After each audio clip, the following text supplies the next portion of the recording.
Topic లోకి వెళ్ళబోయే ముందు దయచేసి నేను ఒక ప్రశ్న అడుగుతాను. దానికి మీ విలువైన కామెంట్ అయితే తెలియజేయండి. ఇప్పుడున్న పరిస్థితుల్లో పవన్ కళ్యాణ్ గారి పరిపాలన చూసిరు కాబట్టి ఇప్పుడున్న పరిస్థితుల్లో జనసేన పార్టీ ఒంటరిగా పోటీ చేస్తే విజయం సాధిస్తుందా లేదా అనేది మీ కామెంట్ అయితే తెలియజేయండి. చలో టాపిక్ లకు అయితే వెళ్దాము. ఈ రోజు టాపిక్ వచ్చేసి జనసేన పార్టీ టీడీపీ వేరువేరుగానైతే పోటీ చేసిన కార్మిక సంఘానికి సంబంధించినటువంటి ఎలక్షన్లలో ఈ ఎన్నికలలో జనసేన వైసీపీ టీడీపీ మూడు పార్టీలు అయితే పోటీ పడ్డాయి. ఈ పోటీలో జనసేన పార్టీ అయితే ఎప్పుడు చూసినా జనసేన పార్టీ ఒంటరిగా పోటీ చేయదు అని చెప్పేసి మాట్లాడుతూ ఉంటారు. ఒంటరిగా పోటీ చేస్తే అసలు జనసేనకు ఓట్లు వేస్తారా అని చెప్పి మాట్లాడతారు. అవన్నీ రాంగ్ అని చెప్పేసి కార్మిక సంఘ ఎలక్షన్లు అయితే నిరూపితమైంది. జనసేన పార్టీ ఒంటరిగా పోటీ చేసి విజయ దుందుబిని మోయించింది కార్మిక సంఘం ఎలక్షన్లో. ముఖ్యంగా రాజమండ్రి ఆంధ్ర పేపర్ మిల్లు కార్మిక సంఘ ఎలక్షన్లు అయితే జనసేన పార్టీ అయితే ఘన విజయం సాధించింది. జనసేన పార్టీకి సంబంధించినటువంటి అనుబంధ కార్మిక సంస్థ ఏదైతే ఉంటుందో అది ఘన విజయం సాధించింది. ఏకంగా జనసేన పార్టీకి ఈ ఎన్నికలలో 258 ఓట్లతోటి జనసేన పార్టీ అయితే విజయం సాధించింది. అదేవిధంగా వైసీపీకి ఏమో 228 ఓట్లు వచ్చినాయి. వైసీపీకి సంబంధించినటువంటి కార్మిక సంఘానికి, టీడీపీకి సంబంధించిన కార్మిక సంఘానికి 220 ఓట్లు అయితే వచ్చినాయి. మొత్తానికి జనసేన పార్టీ మొత్తానికి కార్మిక సంఘ ఎలక్షన్లో రాజమండ్రి ఆంధ్ర పేపర్ మిల్లు జరిగినటువంటి కార్మిక సంఘ ఎలక్షన్లు అయితే జనసేన పార్టీ 258 ఓట్లతోటి విజయ దుందుబి మోగించింది. అంటే ఇది రానున్న రోజులలో జనసేన పార్టీకి ప్రజల దగ్గర నుంచి అందుతున్న మద్దతుగా మనం భావించాలా. ఎందుకంటే జనసేన పార్టీ అది మీరు అనుకుంటారొచ్చు, ఇది కార్మిక సంఘ ఎలక్షన్లు కదా అని చెప్పి అనుకుంటారొచ్చు. కానీ కార్మిక సంఘ ఎలక్షన్సా, లేకపోతే రేపు వచ్చే స్థానిక ఎలక్షన్సా, లేకపోతే తర్వాత వచ్చే ఎమ్మెల్యే ఎలక్షన్సా, ఎంపీ ఎలక్షన్సా, ఏమైనా కానివ్వండి, ప్రజల్లో పవన్ కళ్యాణ్ గారు చేస్తున్నటువంటి పరిపాలన తీరు ఏదైతుందో ఖచ్చితంగా ప్రజల్లో అయితే వినబడుతుంది. ఎక్కడ చూసినా రోడ్లు వేస్తున్నాడు, ఎక్కడ చూసినా మారుమూల గిరిజన ప్రాంతాలకి, ముఖ్యంగా మన్యం జిల్లా అయినటువంటి పార్వతీపురం లాంటి ప్లేస్కి కూడా పవన్ కళ్యాణ్ గారు నడుచుకుంటూ పోయి మరి అక్కడ పరిస్థితిని తెలుసుకొని ఆ ప్రజలకు రోడ్లు వేయించిండ్రు, వాళ్ళ కష్టాలు తీర్చిర్రు. ఇప్పటిదాకా స్వతంత్రం వచ్చిన దగ్గర నుంచి కనీసం ఒక బల్బు వెలుగని గ్రామాల్లో కూడా పవన్ కళ్యాణ్ గారు కరెంటు వెలుగులతోటి వాళ్ళ జీవితాల్లో, అదేవిధంగా వాళ్ళ కళ్ళల్లో కూడా ఆనందాన్ని చూసిండు. అదేవిధంగా వాళ్ళ గ్రామంలో అయితే వెలుగులు నింపిండు పవన్ కళ్యాణ్ గారు. ఇట్లాంటి పనులు ఏవైతే ఉంటాయి, ఇది ఒకటనే కాదు, ఏకంగా పవన్ కళ్యాణ్ గారు తను గెలిచినటువంటి పిఠాపురాన్ని దేశంలోనే నెంబర్ 1 నియోజకవర్గంగా తీర్చిదిద్దుతూ మరొక వైపు మ్యాజిక్ ట్రైన్లు అని చెప్పేసి మోరీలు ఉంటాయి కదా, ఆ మోరీలలో కూడా మ్యాజిక్ ట్రైన్లు అని చెప్పేసి అవి ఏర్పాటు చేసి గ్రామంలో ఈ మురుగునీరు అనేది ఒక దగ్గర చేరకుండా పవన్ కళ్యాణ్ గారు ఏకంగా ఈ గ్రామీణ ప్రాంతంలో ఉండే మోరీలు ఏవైతే ఉంటాయో వాటర్ రాకుండా ఈ మ్యాజిక్ ట్రైన్లను ఏర్పాటు చేసి ఎక్కడికక్కడ అసలు వాటర్ నిల్వ కాకుండా ప్రజలకి సురక్షితమైన ఏదైతే రోడ్లతో పాటు సురక్షితమైన ఈ వాతావరణాన్ని కూడా, ప్రజలకు సౌకర్యవంతమైనటువంటి వాతావరణాన్ని కూడా ఆయన కల్పిస్తుండు.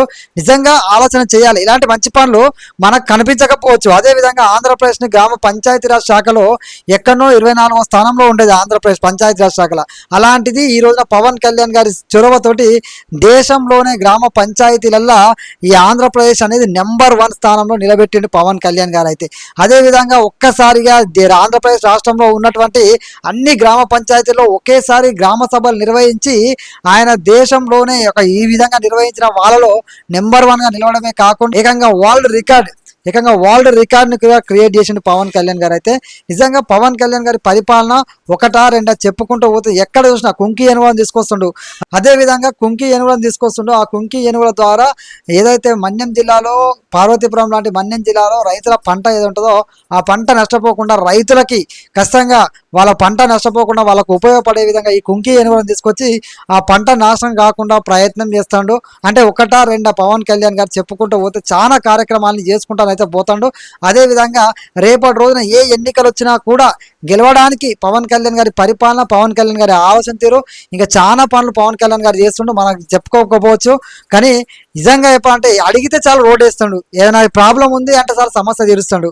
నిజంగా చెప్పాలంటే పవన్ కళ్యాణ్ గారి పేరే ఒక బ్రాండ్గా మారిపోయింది పరిపాలన అయితే. అదేవిధంగా కూటమి ప్రభుత్వం కూడా కేంద్రంతో సంప్రదించి కేంద్రం ద్వారా నిధులు తీసుకొచ్చి చాలా గొప్పగానైతే ఆంధ్రప్రదేశ్ అభివృద్ధిలో దూసుకుపోతుంది. అయితే పవన్ కళ్యాణ్ గారు ఒంటరిగా పోటీ చేస్తే గెలుస్తాడా లేదా అని చెప్పి రకరకాల ఊహాగానాలు ఉన్నాయి. అదేవిధంగా కొంతమంది విమర్శలు అతి ఘోరంగా కూడా చేసే వాళ్ళు ఉన్నారు. వాళ్ళందరికైతే నిజంగా చెప్పంటే ఒక కార్మిక సంఘ ఎలక్షన్ మనం లైట్ తీసుకోవచ్చు. ఆ కార్మిక సంఘ ఎలక్షన్స్లో కూడా కార్మికులు కూడా పవన్ కళ్యాణ్ గారికి జై కొడుతున్నారు అంటే పవన్ కళ్యాణ్ గారి పరిపాలన తీరు ఏ విధంగా ఉంది అది దానికి నిదర్శనంగానే మనం భావించాల్సి ఉంటుంది.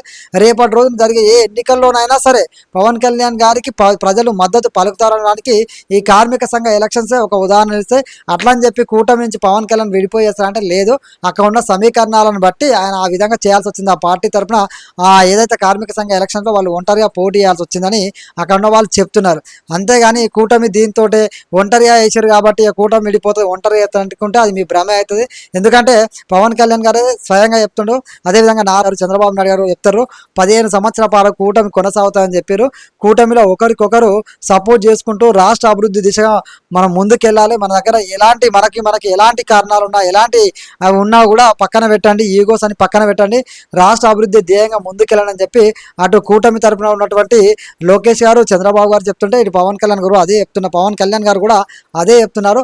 అయితే ఒంటరిగా పోటీ చేయరు అంటే ఒంటరిగా పోటీ చేస్తే కూడా జనసేన సత్తా చాటగలదు, ప్రజలు జనసేన వైపు ఇప్పుడున్న పరిస్థితిలో నిలబడుతారు అని చెప్పేసి ఆ కార్మిక సంఘ ఎలక్షన్స్ ఏవైతే ఉంటాయో జనసేన గెలిచిన విధానం ఏదైతే ఉంటుందో అది మనకైతే అర్థం పడుతుంది. పవన్ కళ్యాణ్ గారి దిక్కు జనాలు ఏ విధంగా చూస్తున్నారు అని చెప్పేసి ఆలోచన అయితే పుడుతుంది.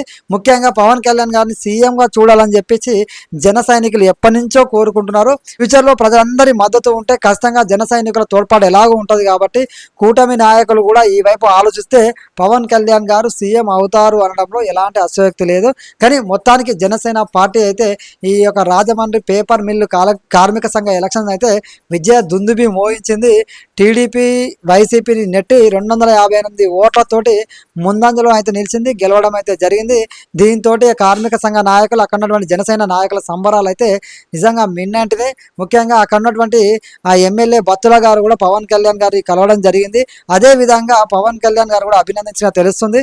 చూడాలి మరి పవన్ కళ్యాణ్ గారి ఈ యొక్క ఎన్నిక గురించి ఏం మాట్లాడతారు అనేది. సో మీ అభిప్రాయం కూడా కామెంట్లో తెలియజేయండి. జై హింద్, జై భారత్.